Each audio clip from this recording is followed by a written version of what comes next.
So it's this game. This is game number 3 between Kiljardi and GoonGoon. I believe it was played either this morning or yesterday. It looks like it was actually played on Hamachi as well, interestingly enough. I'm going to just fix the zoom out. So here we go. Spawning in the left side of the map. This is going to be slow because of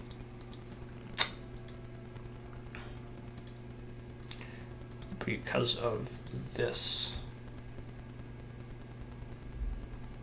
See if that's enough to fix it. 14, 15, 16.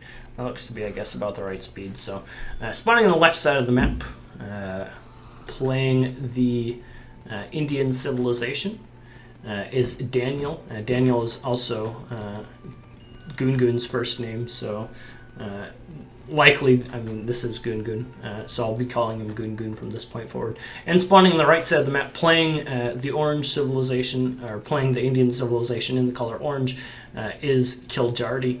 Kiljardi, of course, a very well-known high-level player from the old school days.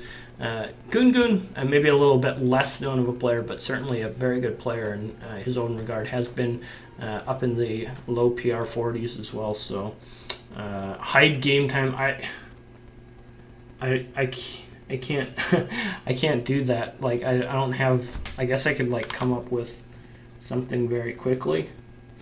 Let's see. Add. I could put my face down there if you want that instead. It's the only thing I can think of that I could use to hide it. I'll put my face over it. How about that? And then you can't see it. Ha ha ha. Can I edit? Edit. Oh, properties. Edit scene. Oh no! Put my face there. Put your face there. Edit scene. There we go. Oh, I'll make myself. Oh, there I disappeared a little bit.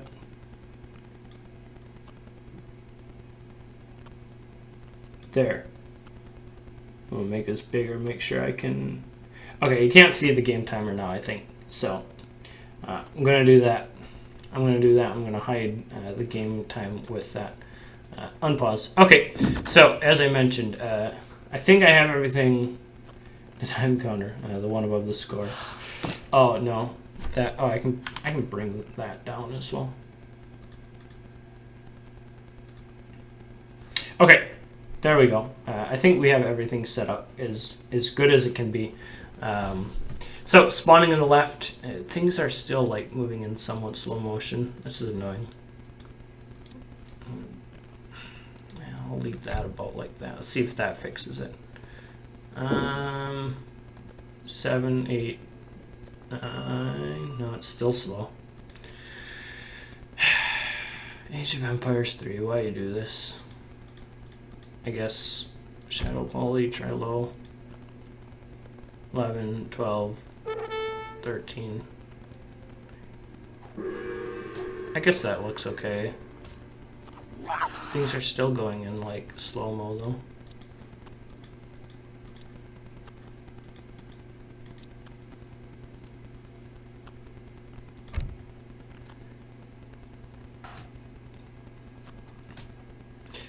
Alright, there we have finally no delay, but now the graphics are pretty low.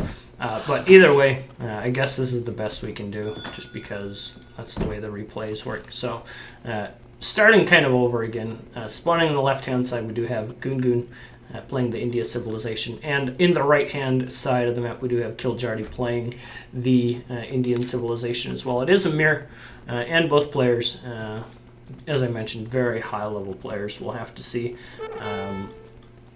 what takes place. This is game number 3 in a best-of-5 series played between these two players. And as I mentioned, it looks like it was played on Hamachi or Game Range or something like that, because both of these players do have slight variations in their name that we normally see. But either way, looks like GoonGoon off to a pretty good start. Does have his house built, both players opting for fairly traditional wood villager openings. We don't see anything crazy out of either player, no aggression or anything like that. So both players for the time being just shipping their distributivism card, likely going to be using to power up their early economy and continuing to gather map. Now this is Baja California, which is one of Garja's new maps. It does have kind of these cliffs that do run across it in this very kind of long corridor here, making for just a few little crossings here that we do have for options for getting over the wall. So it is kind of a strange map in the regard that, despite the fact that, you know, there's pretty good distance between the players, and we also have just a very few number of openings. So as a result, in an India mirror in particular, there is pretty good situations where you can drop down aggro forts in really good spots. A lot of the time, I mentioned how important it is to get down your aggro fort in a good spot, and that's particularly true in this map.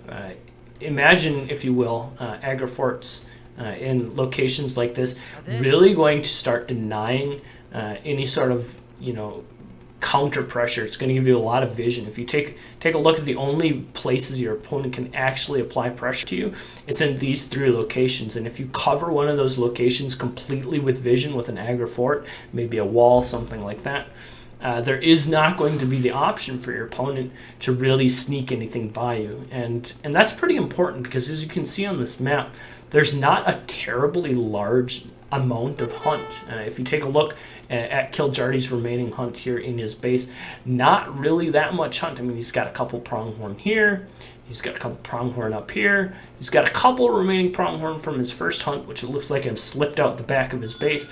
But aside from that, moving forward, the next hunts are pretty far extended, and having to be able to guard those, or at least protect them from raids, is a very relevant thing. And so by kind of securing the middle portion of the map with vision and not allowing your opponent to really slip through this middle portion, where, you know, obviously accessing locations like this are going to be a little bit easier, is going to be a fairly important thing. So we do see Kiljardi did drop down his aggro fort in the middle portion of the map, is going to be using that to apply some vision. And very similarly, GoonGoon, smart player, going to be doing something very, very similar. Dropping down his aggro fort in the middle portion of the map, just trying to control the vision in the corresponding hunts with that very early in the game. Definitely a very wise thing to do, and very happy to see both players doing that. Market is coming down for Kiljardi. I will be hopping back and forth between players because it is this particular map, or because it's not the observer map. I don't have all the handy little observer stuff, so I do want to be able to keep tabs on things like market upgrades and the like, just to be able to see where players are, how players are progressing economically. And so we do see that it looks like civil servants being researched by GoonGoon here at this point in the game. Don't know. Yep, there's a market for Kiljardi, and it looks like he's probably going to be getting his upgrades as well. So everything looking pretty a-okay, and it looks like we're really starting some sort of standoff here in the middle of the map. I don't anticipate either player really being able to breach this, and as a result of that, that particular case, I don't think we'll see any sort of real aggressive builds. I think we'll see both players opting for something very safe, very economic, and as a result of that, maybe a bit of a longer standoffish game. 600 wood coming down for Kiljardi. I would assume the same for GoonGoon when he does get aged up. Builds are likely going to be something along the lines of play of 600 wood, 300 export, and then either foreign logging if you're looking to play a long age 2 economical game, or something like 600 coin if you're looking to age up. Both have merits, but we'll see how that ends up playing out. I think I would personally lean towards 600 coin and the age up a little bit more, just because, as we can see, we've got kind of this restricted pathing here in the middle portion of the map, and of course Kiljardi realizing that early on, realizing, hey, I'm not going to be able to really apply any pressure in the middle part of the map. So he's just going to send his Sepway up here to the north side of the map. Going to start poking around. Maybe he can, pick off an explorer or something like that. And as a result, just opting to take the long way around. And interestingly enough, GoonGoon playing very aggressively with his explorers. You're picking up a trading post early in the game, and it looks like he's just going to support that with the Sepway coming down here as well. So picking up an early trading post certainly going to cost him, the 200 wood, slow down his economy, at least for the time being, while he does formulate some sort of a response to be able to defend this. But at the same time, that XP going to be a nice little advantage for him as he moves forwards. As I mentioned, both players 600 wood, very standard as their first card. Completely normal. And now that Kiljardi nearly has his next card here, I think we can expect to see 300 export, the very standard thing to do. And as we see the consulate coming down, we can almost assure it's going to be 300 export. For people who don't play a lot of India and don't know how the timings work out, essentially with that 600 wood, you can drop down your stable, you can drop down your consulate, and one of the big benefits of diplomatic intrigue that people don't really realize, as I hover over the tooltip here, we can read, receive 300 export. Also, relations are now very cheap, and that's a bit, quote, very cheap is maybe a bit deceiving, but in fact what very cheap means is it cuts the cost by 75%, makes it go from 100 export to ally to only costing 25 to ally. So not only is this really 300 export, it's really like 375 because you save a little bit as well. So certainly that's quite nice. We did notice it while I was explaining that we did have a little bit of set-by pressure here coming from GoonGoon. Did apply a little bit of pressure to the town center. Did force a Minutemen pop to be called by Kiljardi. The irregulars were able to pick off one of the Sepway. One of the Sepway got away with about half hit points. But certainly a nice little win there for GoonGoon as well. Forcing your opponent to call Minutemen is quite nice. And now back to the consulate point. Once you have that 300 export sent, that is that at the point that has come, then you send the Ottoman allies. You send your eco shipments behind this, and you just continue your ball rolling. I'm going to go over here and take a look at GoonGoon's base. Likely has done something very similar. We do see a consulate, Ottoman consulate, and although we did not see him specifically send 300 export, fairly safe to assume that has been sent. And we saw a very interesting little choice there. It looks like he momentarily did consider sending foreign locking, but instead opted for 600 coin, which I think is going to be the more clever thing to do here. I expect to see Kiljardi doing something similar when he does get his next shipment as well, and we'll see whether or not that actually takes place now. Kiljardi, of course, is slightly behind in terms of shipments, just because of the fact that he did not have this early trading post. But now he is starting to apply some pressure to this trading post, so he is going to be able to kind of mitigate that with this early pressure.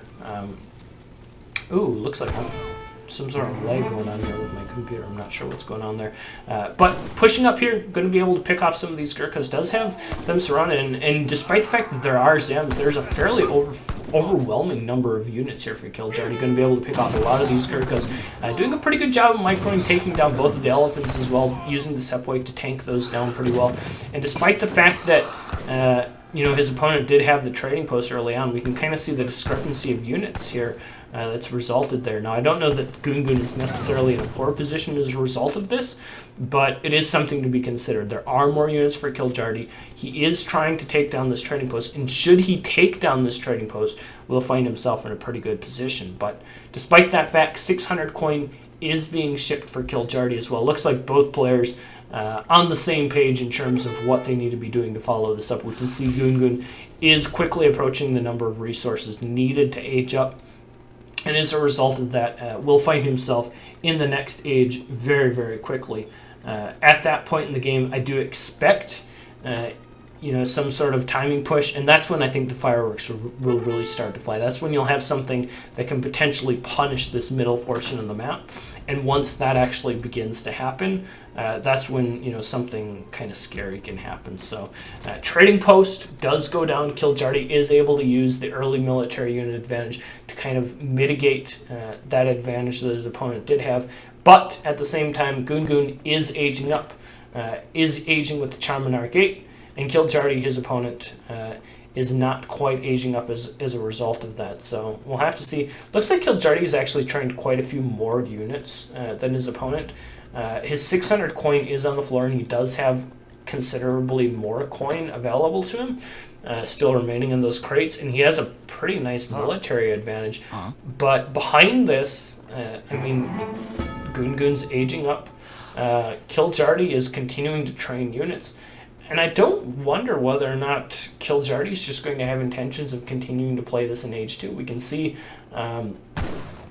is not saving his resources. If he were to age up, not to age up and continue to spam units here, I mean, certainly if he wants to age, he's going to have to stop training all these units, and certainly not just training another big batch of Zems. And with his military advantage he has here, looks like he's going to continue just to train military units. And this is a kind of a tenuous situation. He knows, or I would assume he knows, or at least has suspicions that his opponent is aging.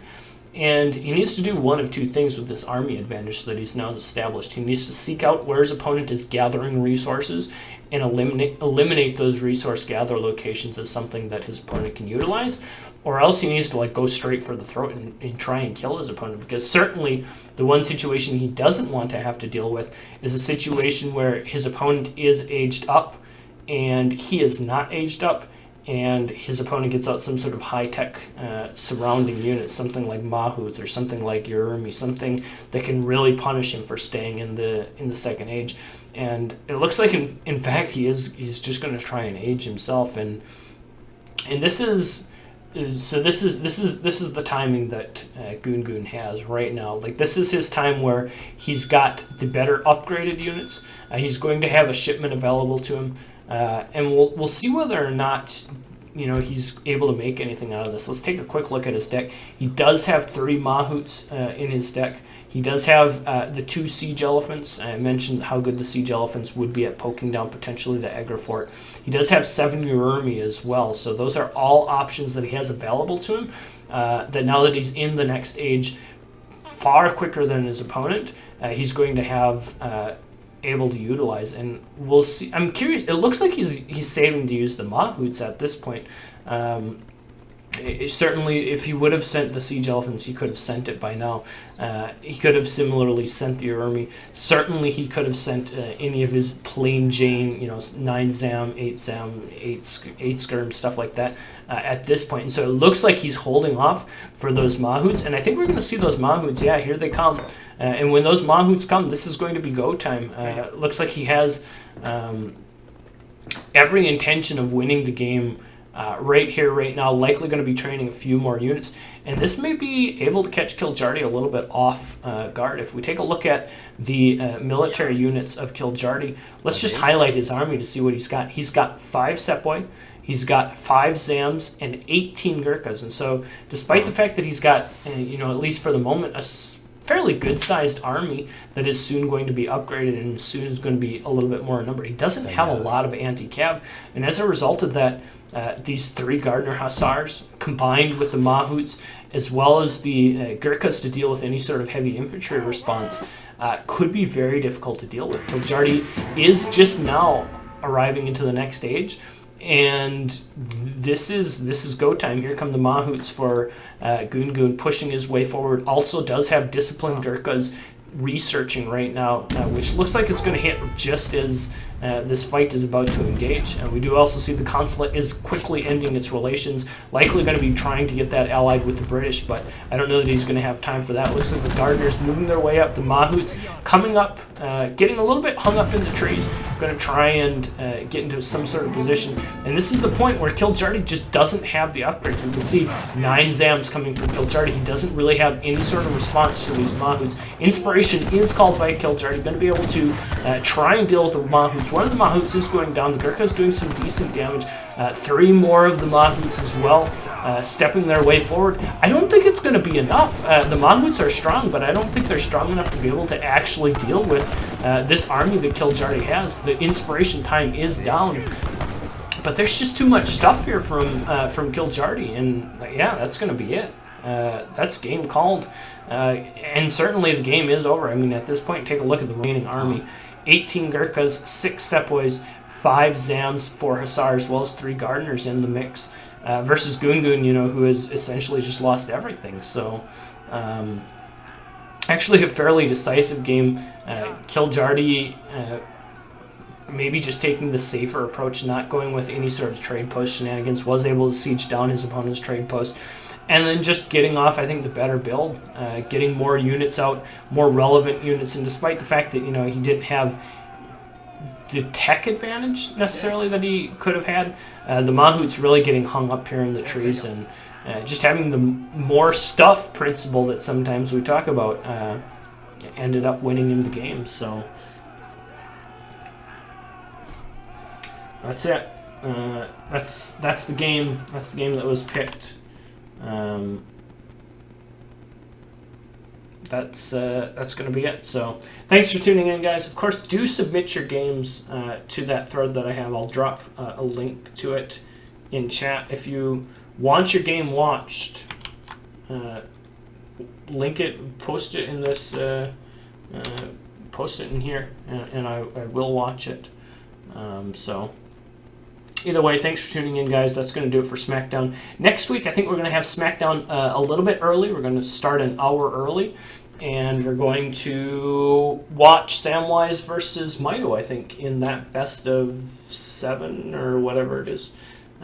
So I think it'll be a good series. I'm interested to see that series. So thanks for tuning in, guys. Thanks for watching.